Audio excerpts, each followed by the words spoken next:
अब ये सवालात तो कई एक आ रहे हैं। क़यामत के दिन अल्लाह ताला फ़र्ज़ नमाज का हिसाब लेंगे, अगर उसमें कमी होगी तो सुन्नत और नफिल से पूरा कर दिया जाएगा। आज के ज़माने में बहुत सारे लोग सुन्नत नफिल नहीं पढ़ते, अगर उनकी फ़र्ज़ नमाज में कमी होगी तो किस चीज़ से पूरा किया जाएगा? देखिए, ये तो हदीस में आता है कि फ़र्ज़ में अगर कमी होगी तो नफिल से पूरी की जाएगी।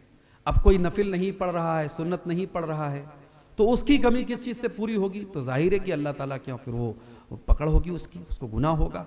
अब उसकी कमी किस चीज़ से पूरी होगी, इसका तो कोई हदीस में बयान नहीं किया गया है। मगर ये बात है कि हमें जिस तरीके से हम फ़र्ज़ की पाबंदी करते हैं, हमें सुनन और नवाफिल की भी पाबंदी करनी चाहिए। अब उसमें दो मसला है।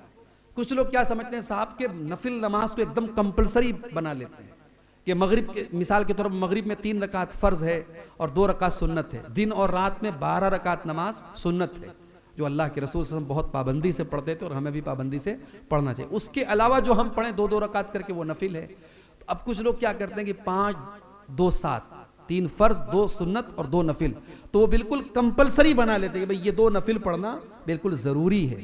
तो ज़रूरी समझना भी ठीक नहीं है।